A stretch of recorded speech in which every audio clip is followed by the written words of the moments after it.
Hello, friends. You know that feeling when your past and present collide in the most unexpected way? For 15 years, I carried a torch for someone I thought I'd never see again. His name was Carter. He was the boy who made my small-town Georgia heart race every single day of high school. I moved to New York to escape those feelings, to build a new life. Then one autumn morning, I found him standing in my building's lobby, looking just as lost as I once felt. Sometimes the universe has a sense of humor. Sometimes it has a plan. If you love stories about second chances and unexpected reunions, please consider liking and subscribing. It truly means the world. I grew up in a town called Magnolia Springs, Georgia. Population 3,200. The kind of place where Friday night football games were the social event of the week, where everyone went to the same 3 churches, and where your business was everybody's business. It was beautiful in its own way, with Spanish moss draping from ancient oak trees and sweet tea always waiting on the porch. The summer air was thick with humidity and the scent of magnolia blossoms, and you could hear cicadas singing from dawn until well after dark. But for a kid like me, a kid who knew from a young age that he was different, it felt like living in a snow globe. Beautiful to look at, but suffocating when you realized you couldn't break through the glass. I was the quiet one, the bookworm, the kid who volunteered at the library every Saturday and preferred reading Tennessee Williams to watching football. My mama was the town librarian, a gentle woman with reading glasses on a chain and an encyclopedic knowledge of every book in that small building. My daddy ran the hardware store on Main Street, the same store his father had run before him. They were good people. Traditional people. Church every Sunday, supper at 6, neighbors helping neighbors. People I loved deeply, but couldn't quite trust with my whole truth. So I kept parts of myself locked away, hidden in journal entries and late-night thoughts I'd never say out loud. I became an expert at being invisible, at taking up just enough space to be polite, but not so much that anyone would look too closely. And then there was Carter Mills. Carter was everything I wasn't, and everything I secretly wanted to be. He was confident without being arrogant, athletic without being a bully, popular without making others feel small. He played baseball, not football, which somehow made him even more appealing to me. There was something graceful about him, something almost artistic in the way he moved. I'd watch him from the bleachers sometimes, pretending to read while really watching the fluid arc of his throw, the easy power in his swing. He had this sandy blonde hair that would fall into his eyes when he concentrated, and he'd push it back with this unconscious gesture that I must have witnessed 1,000 times. I memorized everything about him. The way he laughed with his whole body, throwing his head back. The way he'd bite his lower lip when he was thinking hard about something. The way he treated everyone with this easy kindness that seemed to come naturally to him, from the lunch ladies to the janitors to the kids who sat alone. We weren't friends, not really.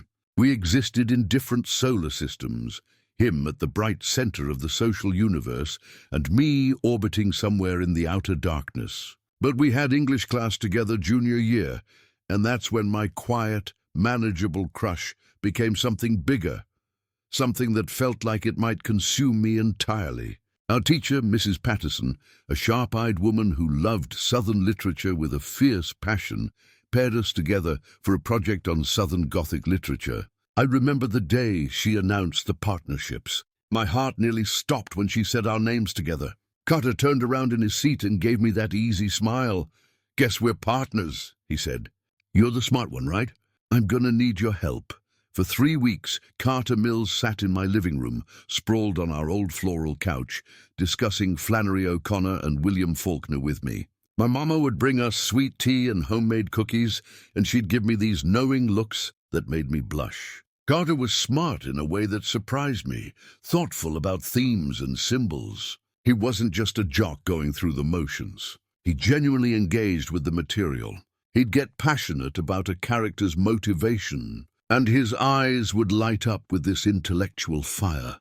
And I'd forget how to breathe properly. One humid afternoon in late April, We were working on our presentation, sitting on my front porch because it was too beautiful to stay inside. The air smelled like honeysuckle and fresh-cut grass. He read a passage from "A Good Man is Hard to Find" out loud, and his voice was soft and measured, capturing the tension of the narrative. I watched his mouth form the words, watched his expressions change with the story's dark turns, and I thought my heart might actually break from wanting something I could never have. When he finished, he looked up at me, and for a moment our eyes locked, and I wondered if he could see straight through to my soul. "You really love this stuff, don't you?" he said quietly.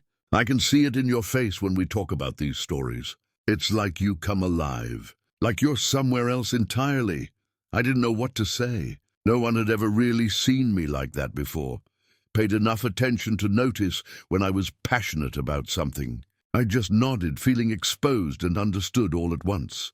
"I wish I had that," he continued, looking out at the street. "Something that made me feel that way. Baseball's great, but it's not mine, you know. It's what everyone expects." It was the first glimpse I'd had that maybe Carter Mills's perfect life wasn't quite as perfect as it seemed from the outside. We got an A on that project. Mrs. Patterson called it one of the best presentations she'd seen in 20 years of teaching. Then we went back to our separate worlds. He went back to baseball practice, and his girlfriend Amanda, who was sweet and pretty with long dark hair and a cheerleader's smile, everything a small-town boy was supposed to want. I went back to my books and my solitude and my secret heart that belonged entirely to him. Senior year, we barely spoke. He'd smile at me in the hallway sometimes, and once he asked to borrow a pen in the class we shared, and I treasured that pen like a religious relic for months afterward. I went to graduation with my heart full of relief and grief in equal measure. Relief that I was leaving, grief that I'd never told him, never had the courage to even try. After graduation, I left. I'd been accepted to NYU, and I ran toward that acceptance letter like it was a life raft in a stormy sea. New York City promised anonymity, diversity, freedom. It promised a place where I could finally be the whole version of myself without fear. My parents drove me up that August in our old pickup truck, the three of us quiet for most of the drive. They helped me move into my shoebox dorm room in the East Village, and my mama cried the whole drive back home. I called her that night from my new cell phone, sitting on my narrow dorm bed, and she told me she was proud of me, that she loved me no matter what. I think she knew. I think she'd always known. But saying it out loud felt like crossing a bridge we weren't quite ready to cross yet. I built a beautiful life in New York. I really did. I finished my degree in education and got a job teaching high school English in Brooklyn, working with kids who reminded me so much of my younger self, creative, sensitive, trying to find their place in the world. I found my community through a LGBT book club in the village, made friends who became my chosen family.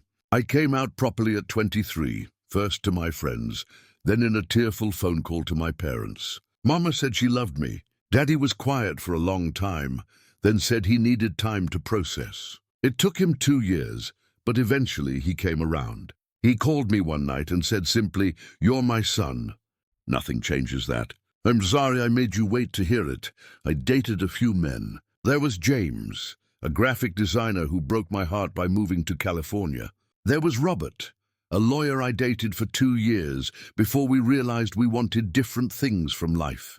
I broke a couple hearts myself, learning that sometimes love isn't enough if the timing isn't right. I got therapy with a wonderful woman named Dr. Chen, who helped me work through my small-town trauma and my fear of visibility. I grew up. I moved into a modest one-bedroom apartment in a pre-war building in Park Slope 7 years ago, and it became my sanctuary. My walls were lined with books, organized by author and worn from rereading. My windows looked out onto tree-lined streets that reminded me of home, but felt safer, more welcoming. I had a small balcony where I grew herbs and tomatoes in the summer. I finally felt at home in my own skin. Carter became a fond memory, a first love story I'd share with friends over mimosas at Sunday brunch. I assumed he'd married Amanda, Assumed he was living in Magnolia Springs or somewhere nearby, raising a couple of kids and coaching Little League, living out the script that had been written for him since birth. I thought about him sometimes, usually late at night when I couldn't sleep, or when I heard a certain Counting Crows song that had been popular our senior year, but it didn't hurt anymore. It was just a sweet, nostalgic ache, like missing a place you can never return to because it doesn't exist anymore, if it ever really did. Then came October 15th of last year. I remember the date exactly because it was a teacher development day, so I didn't have classes. I'd slept in luxuriously, made myself an elaborate breakfast of French toast and bacon, and was heading down to the lobby to check my mailbox around 11 in the morning. Still in my comfortable sweats and an old NYU hoodie that had seen better days. My hair was uncombed, I hadn't shaved, and I looked like exactly what I was, a man enjoying a lazy day off. The elevator doors opened with their familiar ding, and I stepped into the lobby, already mentally composing my grocery list for later. And that's when I saw him. Carter Mills was standing near the building directory, a duffel bag at his feet and a confused expression on his face as he looked at his phone. He was wearing jeans and a blue Henley shirt that brought out his eyes, and he looked exactly the same but different. More filled out, a man instead of a boy, with fine lines starting at the corners of his eyes and a dusting of stubble on his jaw. But it was unmistakably him. My brain couldn't process it. The wires crossed, the system short-circuited. I actually froze, one hand still on the elevator door to keep it from closing, my mouth slightly open like a complete fool. This couldn't be real. This had to be some kind of stress-induced hallucination. He looked up, probably sensing someone staring at him with the intensity of a laser beam.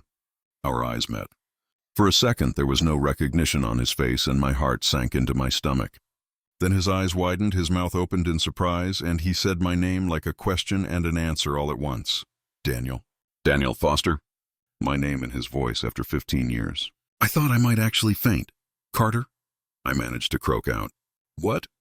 What are you doing here? He broke into this huge, genuine smile, the same smile that had powered me through high school. I just moved in. Apartment 6C. I literally got the keys this morning. This is insane. You live here? Yeah, I said, my voice sounding distant and strange even to my own ears. 5B. I've been here for 7 years. We stood there in the lobby, between the mailboxes and the old radiator that clanked and hissed, and just stared at each other like we were both checking to see if the other was a ghost. My super Mr. Kowalski, a gruff Polish man in his 70s, came through with his toolbox and had to squeeze between us, muttering something in Polish that was probably about young people blocking hallways. I can't believe this, Carter said, shaking his head in wonder.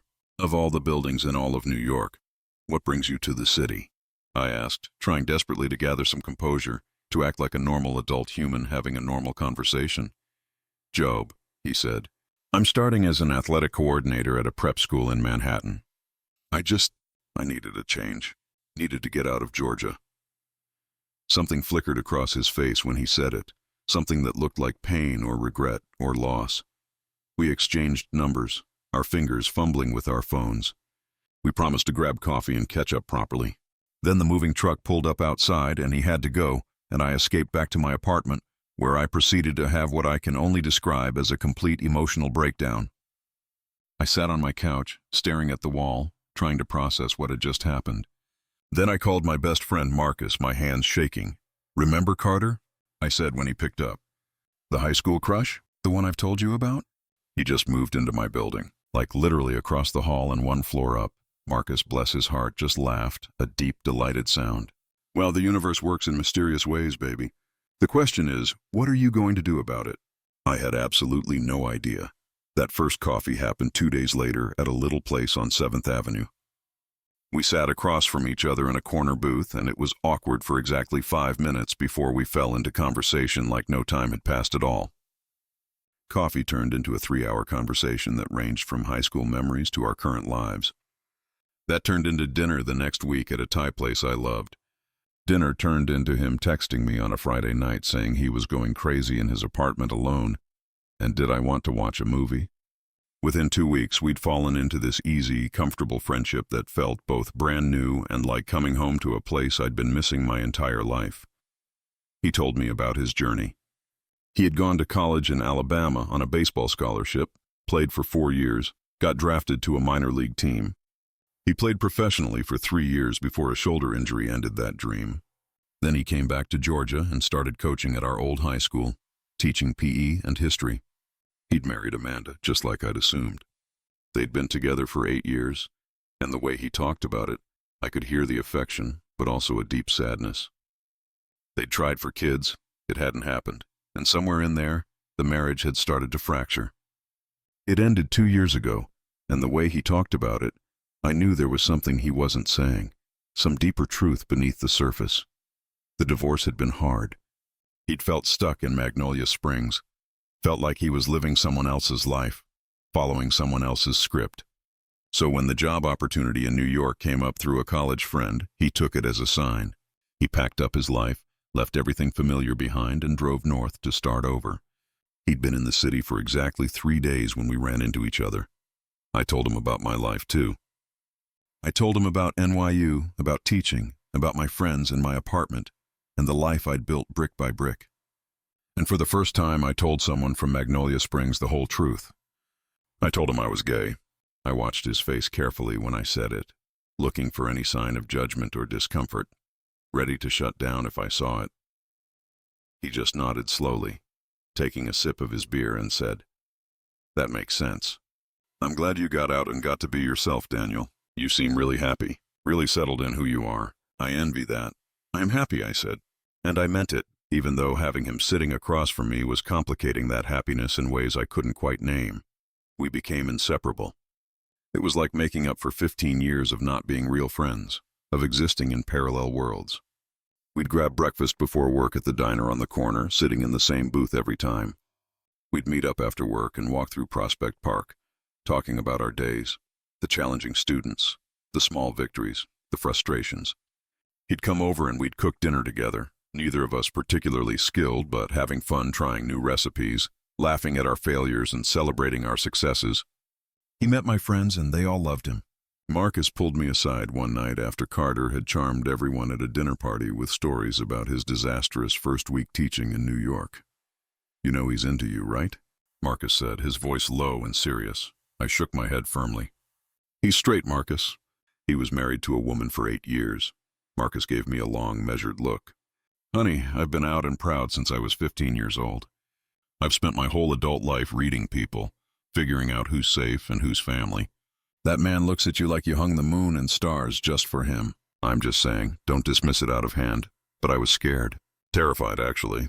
Scared of misreading things, scared of projecting my own feelings onto innocent friendship, scared of ruining this beautiful thing we had by wanting more. So I kept my feelings locked down tight, just like I had in high school. I was older now, more practiced at hiding my heart. The weeks turned into months. October became November, and the city shifted into that beautiful pre-winter state where the air gets crisp and the light turns golden. Carter and I fell into routines. Saturday morning bagels, Sunday afternoon movies, weeknight dinners at least 3 times a week. We'd text each other random thoughts throughout the day. He'd send me photos of funny things he saw on his commute. I'd send him book recommendations. It was domestic and comfortable and absolutely torturous because I was falling in love with him all over again. Deeper this time, because now I knew him as a whole person, not just a high school crush. Then came Thanksgiving. Carter didn't want to fly back to Georgia for the holiday. He said it was too complicated, too soon after the move, too many questions he wasn't ready to answer. I usually went to Marcus's family dinner in New Jersey, but Marcus was going to his boyfriend's family in Boston this year. So Carter and I decided to do our own Thanksgiving, just the 2 of us in my apartment. We spent the whole day cooking together in my tiny galley kitchen. Well, I cooked using my mama's recipes, and he handed me things and chopped vegetables and told terrible jokes that made me laugh so hard I nearly burned the cornbread. We made a small turkey that barely fit in my oven, mashed potatoes with too much butter, green beans with almonds, my grandmother's sweet potato casserole, cranberry sauce from scratch, and a pumpkin pie that turned out surprisingly well for a first attempt. We ate on my couch because my apartment didn't have a proper dining table, our plates balanced on our laps, watching the Macy's parade we'd recorded earlier. It was perfect and domestic and everything I'd ever wanted, and it was killing me that it was just friendship. After dinner, we were full and lazy, stretched out on opposite ends of the couch with our feet meeting in the middle, our socks touching. The dishes could wait. The parade had ended, and we'd put on some old jazz music, just pleasant background noise. The afternoon light was fading, turning my apartment golden and soft. "This is the best Thanksgiving I've had in years," Carter said quietly, looking at the ceiling. "Maybe ever. Thank you for this, Daniel. For making the city feel less lonely." "Me too," I admitted, my heart aching. "I'm glad you're here." He was quiet for a long moment, and I could feel the mood shifting, becoming heavier with something unspoken. Then he said, "Can I tell you something? Something I haven't told anyone else yet." My heart started beating faster. I sat up a little, turning to face him. "Of course, always."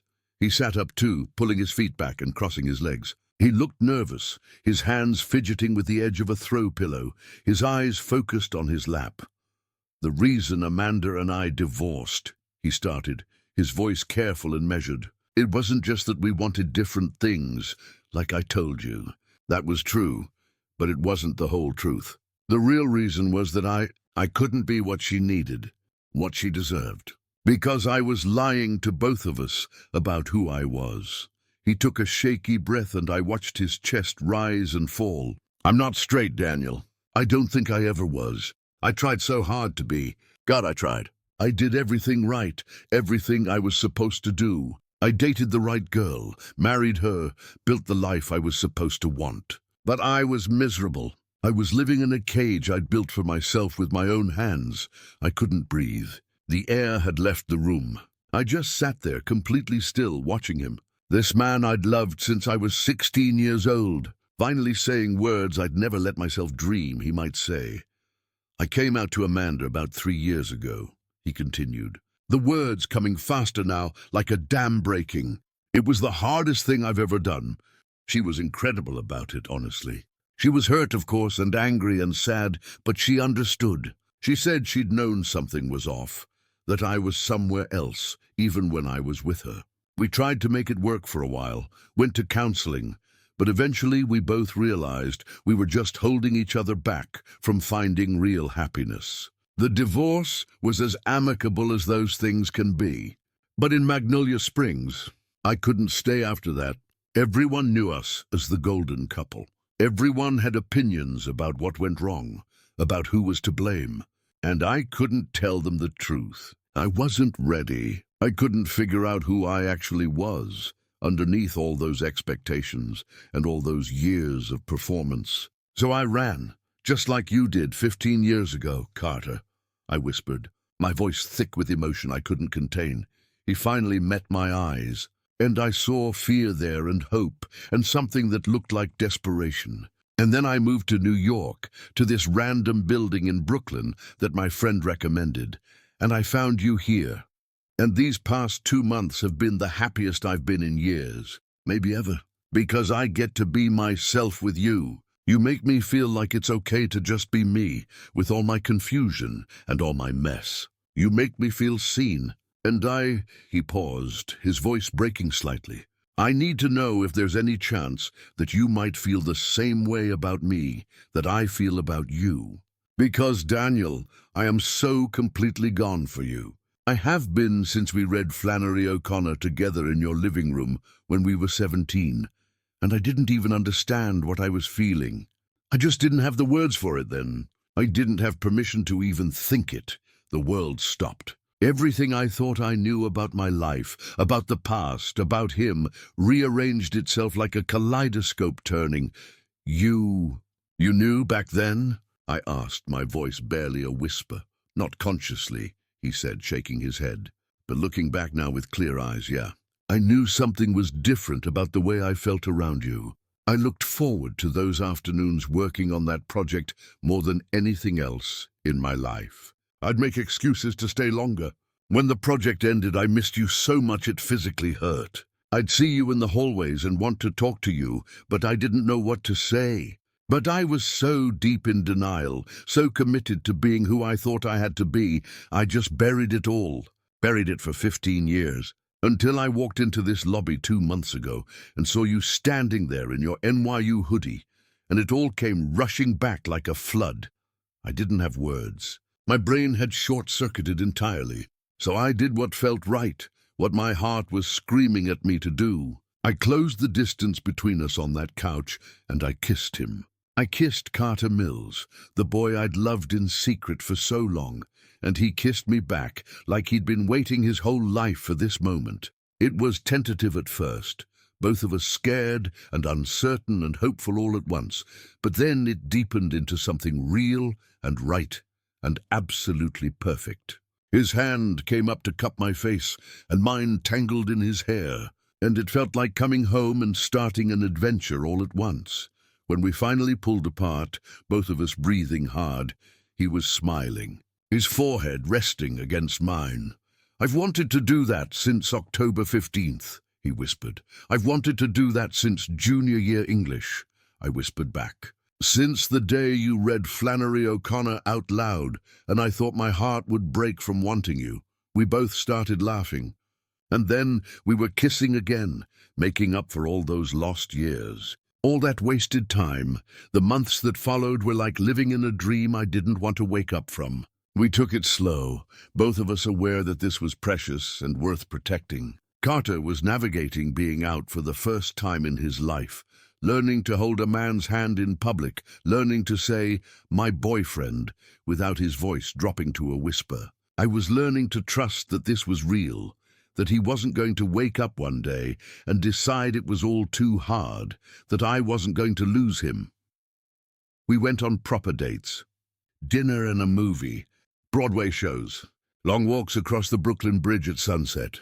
We held hands, walking through the neighborhood, and I watched him relax into it a little more each time. We became regulars at a little Italian restaurant on Fifth Avenue, where the owner, an elderly woman named Rosa, with an accent thick as marinara sauce, decided we were her favorite couple, and always gave us free tiramisu and knowing winks. He met my parents over FaceTime first on a Sunday afternoon, both of us nervous as teenagers.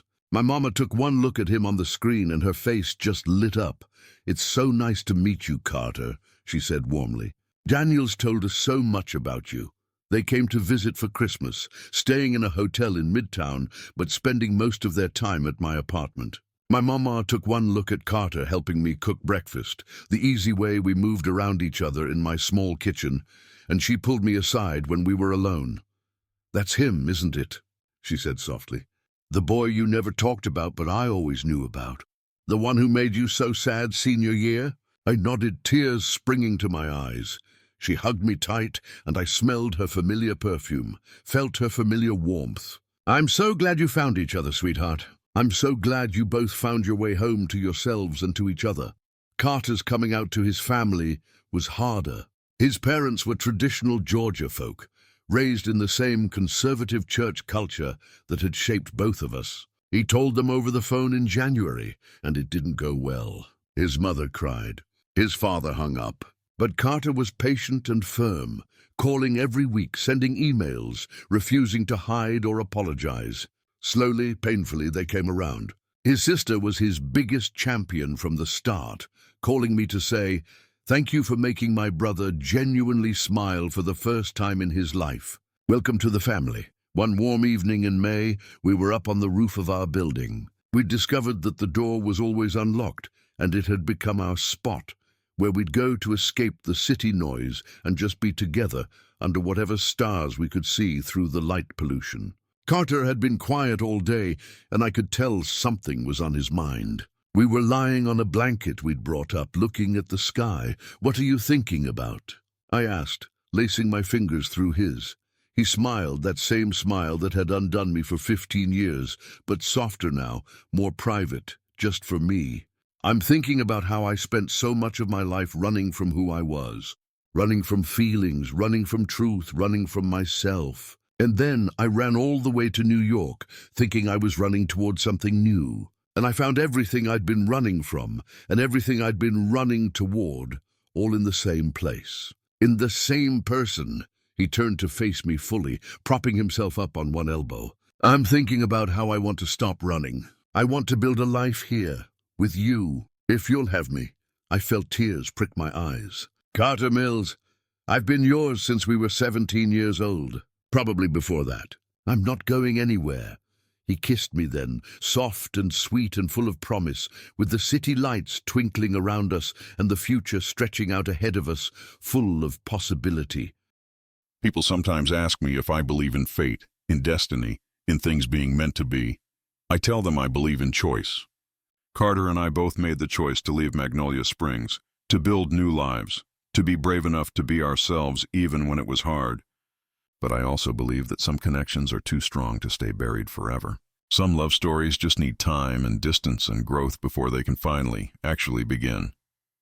We're moving in together next month. His lease is up, and it seems silly to maintain 2 apartments when we're always together anyway. My little 1-bedroom will be tight for 2 people, but we'll make it work. We always do.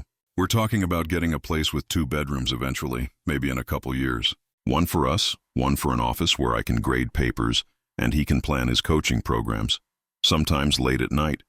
I think about that scared 17-year-old boy in Georgia, sitting in his bedroom, writing in his journal about a boy he thought he could never have.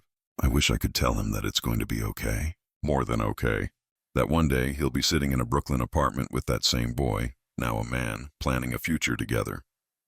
That all the pain and hiding and loneliness will lead to something beautiful. That patience and faith and courage will be rewarded. But maybe he knew, in some deep part of himself. Maybe some part of him always believed in this ending. This beginning. Daniel picks up his tea again, his eyes bright with emotion and joy. He looks directly at the camera, his smile genuine and full of peace. Life has a funny way of bringing us exactly what we need, exactly when we're finally ready for it. Carter and I lost 15 years, but we also needed those 15 years to become the people we are now. People who are brave enough to love each other out loud. People who are whole enough to build something real together. So if you're watching this and you're holding on to something, someone, from your past, maybe it's not over. Maybe the story is just waiting for the right time, the right chapter, to continue. And if you're in Magnolia Springs or any small town, feeling trapped and scared and alone, there's a whole world out there waiting for you. And sometimes, when you're brave enough to go find it, when you're courageous enough to become yourself, it brings you right back to exactly where you were always meant to be. Thank you for listening to my story. Thank you for being here. And remember, it's never too late for a second chance at a first love.